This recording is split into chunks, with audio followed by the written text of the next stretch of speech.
Calon Gabungan Parti Sarawak GPS Datuk Hamzah Ibrahim akan mengambil kira pandangan semua pihak termasuk pembangkang bagi memajukan Dewan Undangan Negeri Dun Setakan sekiranya diberi kepercayaan pada pilihan raya negeri PRN. Menurut beliau, keterbukaan sedemikian adalah untuk memastikan semua pihak dapat bekerjasama sebagai satu pasukan. Katanya tanpa kerjasama yang mantap, pengalamannya dalam pentadbiran kerajaan negeri dan di peringkat persekutuan sebagai setiausaha politik menteri tidak dapat dimanfaatkan sepenuhnya untuk kepentingan rakyat sehingga ke peringkat akar umbi. Jadi itulah kalau saya diberi peluang, saya perlukan satu pasukan yang bagus. Bukan saja di peringkat parti, malahan di peringkat pemimpin-pemimpin tempatan, di peringkat NGO-NGO yang ada dalam kawasan ini, malah pembangkang dalam kawasan ini, saya ambil kira pendapat mereka. Saya tak boleh melihat mereka sebagai satu musuh. Saya lihat mereka sebagai satu rakan kongsi yang sama-sama membina Setakan sehingga Setakan boleh dibanggakan pada satu hari nanti. Mengulas strategi pembangunan Dun Setakan, Hamzah berkata beliau ingin mengajak semua warga profesional yang ada di dalam kawasan Setakan untuk sama-sama berganding bahu dengannya. Saya ingin mengajak semua warga-warga profesional yang ada dalam kawasan Setakan ini.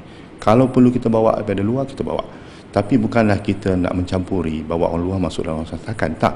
Saya melihat perkara ini sebagai satu perkara yang positif khususnya yang mana memberi impak dan memberi manfaat kepada warga Setakan. Semuanya menjurus kepada warga Setakan.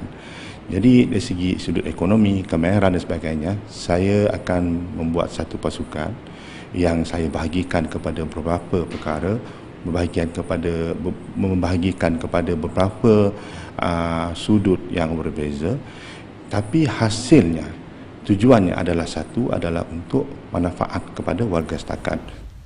Mengulas komposisi penduduk Setakan yang agak seimbang antara kaum Melayu, Cina, Iban dan Bidayuh, Hamzah berkata adalah penting untuk beliau memberi tumpuan yang sama rata. Katanya strategi itu juga akan mengadunkan pendekatan lama dan baharu supaya keseimbangan pembangunan dapat dicapai tanpa mengorbankan adat resam tempatan. Kita harus lihat kesamarataan. Kesamarataan ini kita lihat dari segi pelbagai sudut. Tidak boleh lari daripada kepercayaan berbilang bangsa. Tapi yang penting bagi saya di sini adalah menghormati antara satu sama lain. Dan apabila kita hormat antara satu dengan sama lain, di situ telah satu wujud, satu asas basic untuk kita duduk bersama.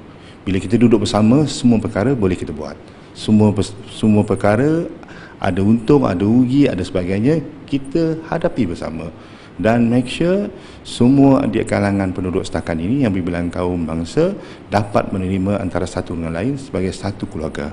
Itu yang penting. Semua orang bercakap pasal pembangunan, arus pembangunan dan sebagainya. Samalah macam kita bawa kancil, tapi kita bawa pasang enjin yang besar. Kita tak nak enjin laju, kereta tertanggal ke belakang. Jadi saya kena selarikan cara lama, cara baru, moden, klasik dan sebagainya.